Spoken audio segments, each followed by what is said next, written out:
ആഘോഷങ്ങൾക്ക് ആവേശമാകാൻ ലാൽ റിലീസുകൾ. വിഷുവിന് ദൃശ്യം 3, പാട്രിയറ്റ്, ഓണത്തിന് ഖലീഫ, തുടക്കം, ജയിലർ 2, പൂജ റിലീസായി ഒക്ടോബർ 17-ന് തരുൺമൂർത്തി ചിത്രം. ആരാധകർക്ക് ആവേശം പകർന്ന പുതുവർഷത്തിൽ പ്രധാനാഘോഷങ്ങൾക്കെല്ലാം മോഹൻലാൽ ചിത്രങ്ങളുടെ റിലീസ്. വിഷുവിന് ദൃശ്യം 3, പാട്രിയറ്റ്, ഓണത്തിന് ഖലീഫ, തുടക്കം, ജയിലർ 2, പൂജ റിലീസായി L365 എന്നിവയാണ് ഇത്തവണ എത്തുന്ന മോഹൻലാൽ ചിത്രങ്ങൾ. ഈ ചിത്രങ്ങളെല്ലാം ഉത്സവ സീസണിൽ എത്തുന്നു എന്നതാണ് ഏറ്റവും വലിയ പ്രത്യേകത.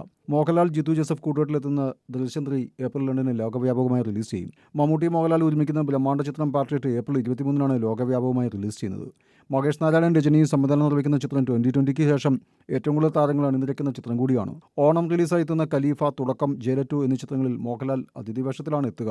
പൃഥ്വിരാജ് നായകനായി എത്തുന്ന ഖലീഫ വൈശാഖ് സംവിധാനം ചെയ്യുന്നു. മോഹൻലാലിന്റെ മകൾ വിസ്മയ മോഹൻലാൽ നായികയായി അരങ്ങേറ്റം കുറിക്കുന്ന തുടക്കം ജൂഡ് ആന്റണി ജോസഫ് സംവിധാനം ചെയ്യുന്നു.